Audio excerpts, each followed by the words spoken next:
Captain James Miller stood at attention on the bridge of the Earth diplomatic vessel, Courtesy, straightening his already perfect uniform. The massive space station of the Galactic Council loomed ahead, its crystalline structures gleaming against the backdrop of stars. "Sir," Lieutenant Adams called from his station. "They're hailing us." "On screen," James said, clearing his throat. He had practiced this moment countless times.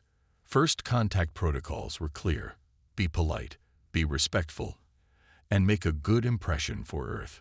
The screen flickered to life, revealing 3 alien beings. The one in the center resembled a tall praying mantis with iridescent scales. On the left stood a being made of what looked like living crystal, while on the right floated a creature that seemed to be made of pure energy contained within an environmental suit. James bowed slightly and smiled warmly. "Good morning, esteemed representatives of the Galactic Council. I'm Captain James Miller of the Earth diplomatic vessel Courtesy. It's an absolute pleasure to meet you." The mantis-like alien took 3 steps backward, its antenna twitching rapidly. The crystal being's surface clouded over, while the energy being's containment suit pulsed with rapid colors. "The Deathworlder is displaying dominance behaviors," the crystal being whispered to its colleagues, not realizing their universal translators were working perfectly. "It's showing its teeth and performing a threatening body movement." James maintained his pleasant expression, though confusion flickered in his eyes. "I apologize if I've caused any discomfort. Please, let me know how I might better present myself." This caused even more distress among the aliens. The energy being's suit flashed urgent patterns of red and purple. It's using psychological warfare. The creature apologizes without provocation, a clear sign of aggressive posturing. "Perhaps we should hear them out," the mantis-like alien said, though its legs were trembling slightly. "The reports said they survived on a Class 12 death world. Such creatures must have evolved complex social behaviors." James waited patiently, hands clasped behind his back. When none of the aliens spoke, he tried again. "Would you prefer we conduct this meeting in person? We would be honored to have you aboard our vessel, or we would be delighted to visit your station, whichever makes you more comfortable." The crystal being's surface turned almost opaque with distress. "It's giving us choices. This is an advanced form of dominance display, forcing us to make decisions under pressure." "Stay calm," the mantis alien told its colleagues. "Remember our training." It turned to face the screen. "We accept your invitation to board your vessel." "Wonderful," James beamed, causing all 3 aliens to flinch. "We'll prepare refreshments and make sure everything is perfectly comfortable for you. Would you like any specific accommodations?" The energy being's suit went into a full-like show of panic. "It's offering sustenance. The Deathworlder wants to feed us. This is the most aggressive form of politeness we've encountered." James watched in growing confusion as the aliens huddled together, whispering frantically. He looked over at Lieutenant Adams, who seemed equally puzzled. "Should we be less polite?" Adams whispered. "Absolutely not," James whispered back firmly. "First contact protocols are clear. We represent Earth, and we will be on our best behavior." The aliens finally turned back to the screen. The mantis alien spoke, its voice steady despite its shaking limbs. "We will arrive in 1 standard hour. Please do not prepare any refreshments." "As you wish," James said with another small bow. "We look forward to your arrival." Miller out. As the screen went dark, James heard the crystal being say, "Did you see how quickly it agreed with our request? Terrifying." James sat in his captain's chair, rubbing his temples. First contact was proving to be more complicated than anyone had expected. He pressed the ship-wide communication button. "Attention all crew members. Our guests will arrive in 1 hour. Remember your training. I want everyone to be perfectly polite and on their best behavior. We're going to show the Galactic Council exactly what humanity is made of." Little did he know, That was exactly what the Council feared. Lieutenant Rebecca Thompson stood in the newly established Earth Embassy on Galactic Station 7, repeatedly apologizing to a very distressed hive mind representative. The alien, which looked like a collection of glowing blue butterflies, moving in perfect sync, kept backing away from her. "I'm so sorry about the temperature," Rebecca said, adjusting the environmental controls again. "Is this better? I'm really sorry for the inconvenience." The butterfly swarm clustered together tightly, their wings flickering in what Rebecca would later learn was pure terror. The human continues its psychological assault. The hiveman transmitted to its central consciousness. It keeps expressing regret without provocation. Rebecca noticed the alien's distress and naturally did what any good diplomat would do. She apologized again. "I'm sorry if I've upset you. Would you like some water? Or perhaps we could reschedule."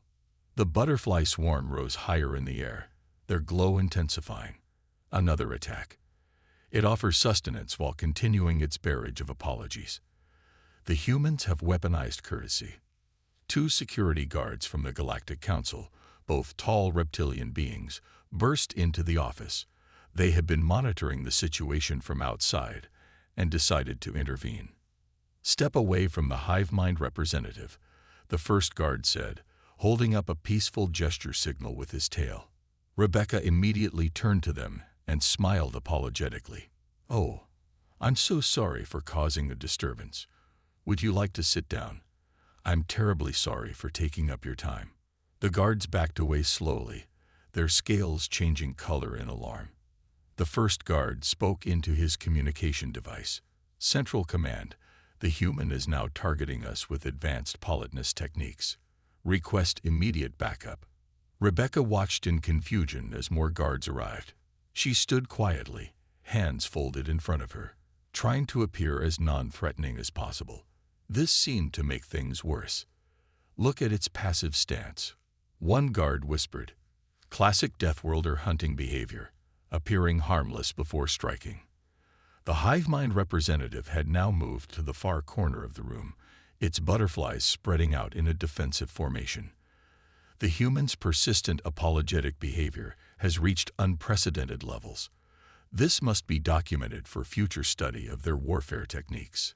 "I feel like we've gotten off on the wrong foot," Rebecca said gently. "Perhaps we could start over.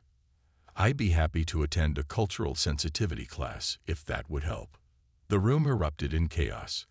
The guards started evacuating the hive mind representative while sending urgent messages to their superiors. "The human is offering to learn our weaknesses through cultural education. This is the most aggressive diplomatic tactic we've ever encountered." Back on the Earth diplomatic vessel, Courtesy, Captain James Miller received an urgent message about the incident. He read it with growing concern as more details emerged. Apparently, Rebecca's polite behavior had been classified as a new form of psychological warfare, and 3 different species had filed formal complaints. "Sir," Lieutenant Adams reported, "the Galactic Council is requesting an emergency meeting about what they're calling the embassy incident. They want to discuss the weaponization of human courtesy." James sighed deeply. "Send them my sincerest apologies and tell them we'd be happy to attend." Adams winced. "Sir, maybe we should stop apologizing. It seems to make things worse." "Absolutely not," James said firmly. "We are representatives of Earth, and we will maintain proper diplomatic protocols. If they think we're being aggressive by being polite, imagine how they'd react to actual rudeness." Meanwhile, Rebecca had been escorted back to her quarters, where she sat writing her report about the failed meeting. She ended it with a line that would later become famous in human diplomatic circles. "In conclusion, I sincerely apologize for any misunderstandings that may have occurred during this incident. I am very sorry for any distress I may have caused." The report would later be classified as a Class 3 diplomatic weapon by the Galactic Council. Ambassador Michael Anderson had spent 3 days preparing for this dinner party. The dining room of the Earth Embassy gleamed with polished silverware and fine china. Fresh flowers from Earth decorated the center of the table, and soft classical music played in the background. "Remember everyone," he told his staff. These aliens think we're being aggressive when we're polite, but we're not going to change our ways. We'll show them that human courtesy is genuine. The first guest to arrive was Ambassador Crix, a tall insectoid being who had to duck to enter the room. Michael rushed forward with a warm smile. "Welcome. Please, let me take your coat," he said, reaching for the shimmering fabric draped over Crix's shoulders. Crix stumbled backward, antenna twitching wildly. "The human attempts to steal my protective covering. Security protocol activated." "Oh no, I'm so sorry," Michael said quickly. "I was just trying to help. Please, keep your coat. Would you like to sit down?" The aliens' compound eyes flickered in what Michael would later learn was their version of a panic attack. "It now demands I lower my defensive posture by taking the seated position." Before Michael could respond, more guests arrived. Ambassador Blix, a floating crystal being, entered alongside Representative Torm, who looked like a very dignified octopus wearing an environmental suit. "Welcome, everyone," Michael said cheerfully. "Please, make yourselves comfortable. Dinner will be served shortly." All three aliens huddled together near the door. "The Deathworlder intends to feed us," Torm whispered. "This is a classic dominance ritual from their world." Michael pretended not to hear them, thanks to his diplomatic training. He pulled out chairs for his guests, causing another wave of panic. "It's displaying its strength by moving furniture." Blix's crystal surface clouded with fear. "And observe how it stands behind our seats, a perfect attack position." Finally, after much coaxing, the aliens took their seats. Michael's human staff began serving the first course, a simple salad. "Would you please pass the salt?" Michael asked Crix politely. The room fell silent. Crix's antenna went completely still, a sign of absolute terror. "The human asks me to hand over minerals. This must be a test of submission. I can reach it myself if you're not comfortable," Michael offered, trying to be helpful. "Now it threatens to extend its reach across my territory." Crix buzzed in distress. The dinner continued in this way, with every human courtesy being interpreted as a complex power play. When Michael asked if anyone would like seconds, Torm's environmental suit changed color rapidly. "The human wants to force feed us until we're too full to move." Classic predator strategy. Things got even worse when Michael's assistant Tom brought out the dessert. "I hope everyone saved room for something sweet," Michael said with a smile. "It admits to attempting to alter our body chemistry with sugar compounds." Blix transmitted to the others. The rumors about human psychological warfare were true. At the end of the night, as the guests prepared to leave, Michael stood by the door with a farewell gift bag for each of them. "Thank you all for coming," he said, holding out the bags. "I've packed some leftovers and small gifts for each of you." This proved to be the final straw. All three aliens activated their emergency teleport devices, vanishing instantly, and leaving Michael standing alone with the gift bags. Back on their ships, the alien ambassadors filed urgent reports about the incident. Crix's report described the dinner as an elaborate display of dominance through excessive servitude. Blix warned about humans' weaponized hospitality, while Torm's report simply read, "They tried to feed us seconds. See Conan's." Michael sat in his office later that night, writing his own report. Dinner party proceeded exactly as expected. Guests seemed uncomfortable with our customs, but remained until dessert. Progress. He added a smiley face, then deleted it, remembering that some species interpreted smiles as death threats. The gift bags sat on his desk, filled with cookies his mother had baked specially for the occasion. He sighed. Making friends in space was turning out to be much harder than anyone had expected. Eleanor Wright stood behind the counter of Earth's first interstellar trading post, Friendly Finds, with a bright smile on her face. The shop had just opened on Galactic Station 7, and she was determined to provide the best customer service in the galaxy. A tall, spider-like alien cautiously entered the store, its 8 eyes darting around nervously. Eleanor's smile grew wider. "Welcome to Friendly Finds. How may I help you today?" she called out cheerfully. The alien froze in place. Its voice translator crackled. The human is showing its teeth and offering assistance without provocation.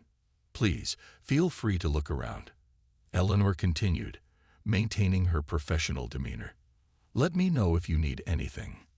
2 more aliens entered, a floating gas cloud in a containment suit and a crystal-based being. They all huddled together, whispering. The Deathworlder is employing their legendary customer service technique, the crystal being muttered. Stay alert. Eleanor watched as they nervously browsed the shelves of Earth goods. The spider alien picked up a coffee mug, studying it with all 8 eyes. That's on sale today. Eleanor said helpfully, would you like me to tell you about our special offers? All 3 aliens backed away quickly. The gas cloud's containment suit flickered with warning lights. It's trying to manipulate our purchasing decisions through aggressive helpfulness. Eleanor stepped out from behind the counter. Can I help you find anything specific? Defensive positions, the spider alien called out. The human is leaving its designated area to pursue us. Just then, Eleanor's assistant manager, Tom, emerged from the back room. Don't forget to tell them about our loyalty card program, he reminded her. The crystal being's surface turned cloudy with fear. They want to track our shopping habits. This is an intelligence-gathering operation. Eleanor pulled out a loyalty card application. Would you like to sign up? You get points with every purchase and a free gift on your birthday. They want our personal information and our birth dates. The gas cloud pulsed in panic. This goes deeper than we thought. The spider alien accidentally dropped the coffee mug. It shattered on the floor. Oh no, please don't worry about that. Eleanor said quickly, grabbing a broom. These things happen. No charge, of course. All 3 aliens stared in horror. The crystal being's voice shook as it spoke. It's not demanding compensation for destruction of property. This level of psychological warfare is unprecedented. Eleanor finished cleaning up the broken mug. Would any of you like to see our clearance section? Everything's 50% off. It's trying to force its goods upon us at reduced prices. The spider alien's translator squeaked. The humans have weaponized discount pricing. The situation reached its peak when Eleanor pulled out the store's return policy. And remember, if you're not completely satisfied, you can return anything within 30 days, no questions asked. This proved too much for the aliens. They fled the store, triggering an emergency evacuation alarm in their panic. Later that day, Eleanor sat in her office, reading the complaint filed with the Galactic Trade Commission. Apparently, her excessive customer service had been classified as a form of psychological manipulation. Captain James Miller called to check on the situation. How bad is it? He asked. Well, Eleanor sighed. They classify our return policy as a weapon of mass disruption, our loyalty program as an intelligence-gathering scheme, and my smile as a terror tactic. Just another day of human-alien relations, James said. Keep up the good work, but maybe tone down the cheerfulness. Eleanor shook her head. Sir, I took an oath when I got my retail management certificate. The customer is always right, even if they're a terrified alien who thinks I'm trying to conquer their mind through politeness. In the station's security office, aliens watched the store's security footage, studying Eleanor's customer service techniques with a mixture of fear and awe. One officer wrote in his report, "The humans have mastered the art of retail warfare. Their willingness to accept returns without question shows a level of psychological dominance we cannot hope to match." Project Director Thomas Baker stood outside the main conference room of Galactic Station 7, holding the door open as various alien representatives arrived for the weekly progress meeting. "After you," he said politely to each arrival, gesturing them inside with a smile. A group of jellyfish-like aliens floated past, their translucent bodies pulsing with nervous light. The human guards the entrance and forces us to enter first, one transmitted to the others. A classic predator tactic, controlling the only escape route. Thomas maintained his pleasant expression. "Please, take any seat you'd like. A rock-based alien rumbled in fear. It allows us to choose our own seats. This is clearly a test of our decision-making under pressure. Once everyone was seated, Thomas walked to the front of the room. He pulled up his presentation on the holographic display and smiled at his audience. "Good morning, everyone. Would anyone like coffee or water before we begin?" The entire room tensed. A plant-based alien's leaves started trembling. The Deathworlder offers liquid refreshments. It knows our species can't consume human beverages. This must be a dominance display. "No takers. That's perfectly fine," Thomas said. He opened his presentation. "Now, before we start, does anyone have any questions from last week's meeting?" The aliens exchanged worried glances. A crystalline being's surface clouded over. "It asks for questions, yet we know humans use these meetings for psychological warfare. We've all seen the reports about their customer service techniques."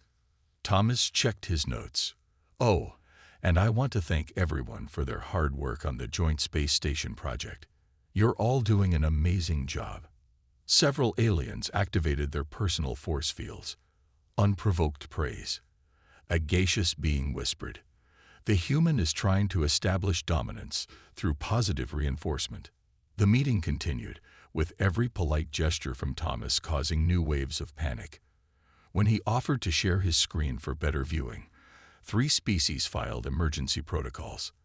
When he asked if everyone could see his presentation clearly, a group of mechanical beings went into emergency shutdown mode. Things got worse when Thomas started his email demonstration. He pulled up a standard work email he'd written.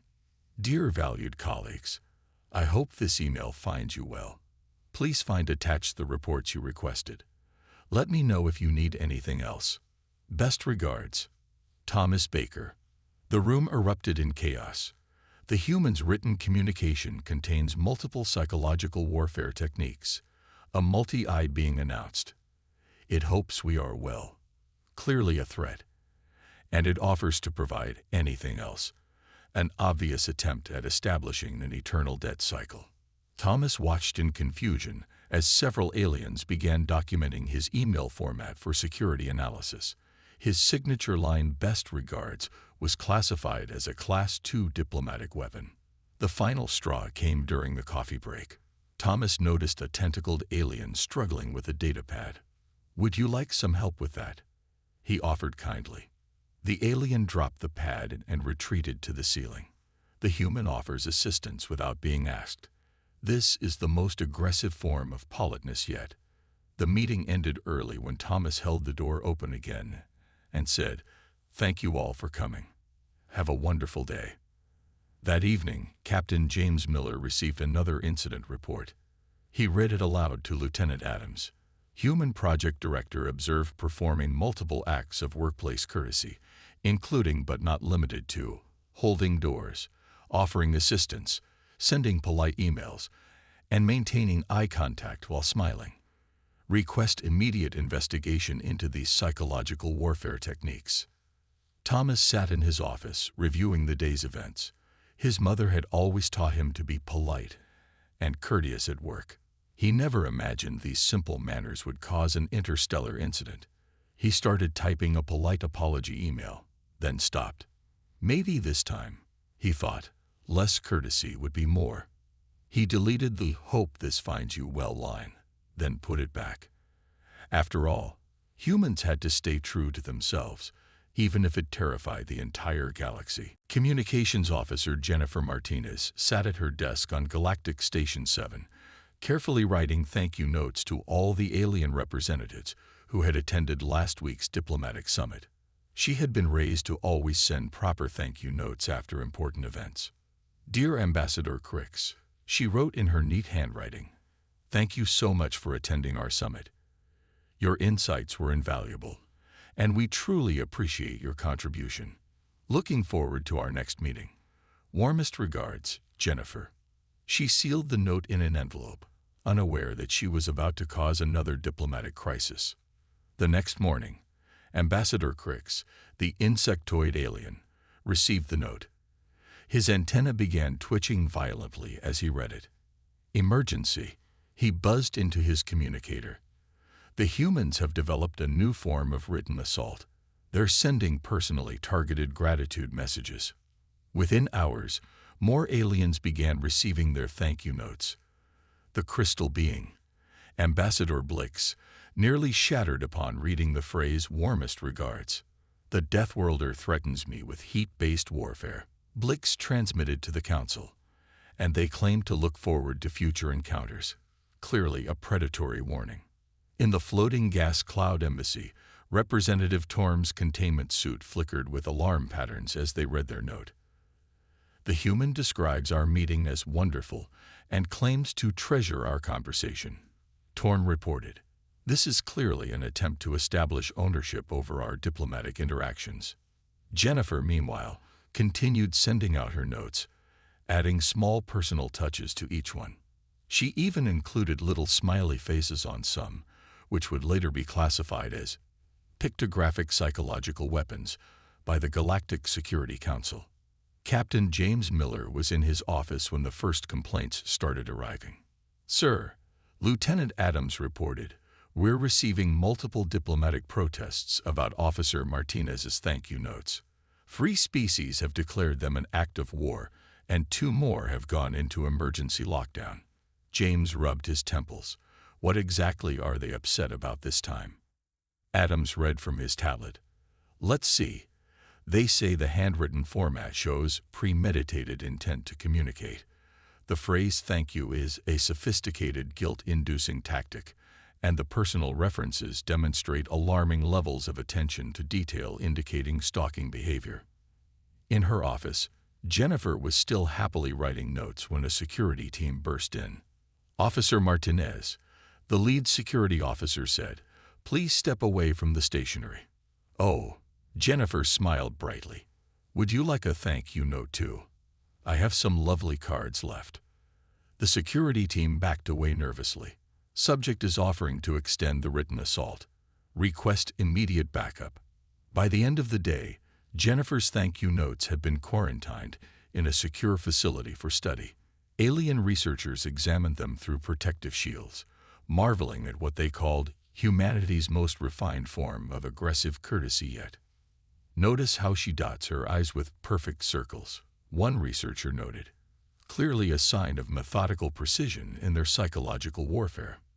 Back on the Earth diplomatic vessel Courtesy, Captain Miller called an emergency staff meeting. "Okay, everyone," he said tiredly. "We need to discuss appropriate levels of politeness. Jennifer, while we appreciate your good manners, should I write them apology notes?" Jennifer suggested helpfully. "No," everyone shouted at once. Later that evening, Jennifer sat in her quarters, looking at her remaining thank you cards. Her mother had always taught her that a proper thank you note was the height of good manners. She couldn't understand why being polite was causing so much trouble. She picked up her pen and started writing one last note. "Dear Galactic Council, thank you for your patience as we work through these cultural misunderstandings." In the security office, alarms began blaring again. "She's at it again." The human continues her written courtesy assault. Diplomat Robert Wilson stood before the Galactic Council, ready to begin what Earth had called the Galactic Apology Tour. His mission was simple: visit every species they had accidentally terrified and apologize for their overwhelming politeness. "Distinguished members of the Council," he began with a small bow, "I'm here today to apologize for any distress our human courtesy may have caused." The council chamber erupted in panic. The Deathworlder initiates another psychological attack. The mantis-like head counselor announced. It weaponizes regret itself. Robert held up his hands peacefully. "Please, I assure you this isn't an attack. We're truly sorry about the misunderstandings." It continues the assault. The crystal being counselor's surface clouded with fear. Multiple apologies in rapid succession. Captain James Miller watched the broadcast from his ship, the Courtesy, with his head in his hands. "This is going exactly as well as I expected," he muttered to Lieutenant Adams. On screen, Robert tried a different approach. "Perhaps I could explain our customs better. We could start with something simple, like why we say please and thank you. 3 different species activated their emergency shields. The human attempts to indoctrinate us into their courtesy customs.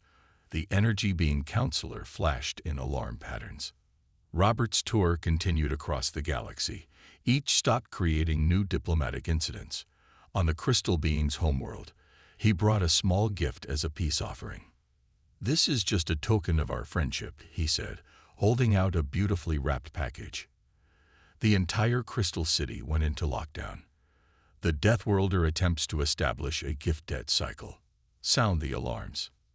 At the gas cloud civilization's main diplomatic hub, Robert tried to be less formal. "Hey there, just dropping by to clear the air about all this politeness stuff," he said casually. The human makes atmospheric references while addressing gas-based life forms. A senior diplomat pulsed in horror. This is clearly a calculated insult. The jellyfish species refused to meet him in person, insisting on holographic communication. Robert adjusted his approach again. "I'll keep this brief," he started. "Now it threatens to manipulate time itself." The jellyfish representative rippled in distress. By the 6th stop on his tour, Robert had accidentally caused 3 planetary lockdowns, 5 diplomatic emergencies, 2 species declaring extreme courtesy as a forbidden weapon, 1 civilization starting research into anti-politeness shields. Back on Earth, the diplomatic corps watched in growing dismay as their apology tour became classified as the most aggressive diplomatic campaign in galactic history. "Maybe we should stop apologizing," Lieutenant Adams suggested during a video call with Robert. "That would be rude," Robert replied firmly. "And we're not going to be rude just because everyone thinks we're secretly attacking them by being nice." His next stop was the Hive Mind Collective, where his careful explanation of human manners was interpreted as an attempt to reprogram our collective consciousness with dangerous courtesy protocols. Finally, after visiting 12 different species and accidentally terrifying all of them, Robert returned to Galactic Station 7 for one last attempt. "Look," he said to the assembled representatives, "we're just trying to be nice." The station immediately went into emergency protocols. The human admits to their psychological warfare techniques openly. This is their most brazen attack yet. That evening, Robert sat in his quarters writing his final report. "Despite our best efforts," he wrote, "our attempts to apologize for being too polite have been interpreted as an even more polite form of psychological warfare.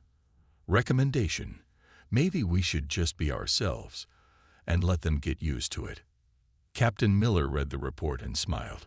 "Send a copy to all staff," he told Adams, "and please mark it, handled with excessive courtesy." Somewhere in the galaxy, alarm bells started ringing again. Cultural liaison Patricia Cooper stood in front of the Galactic Council, watching as dozens of alien species studied her every move.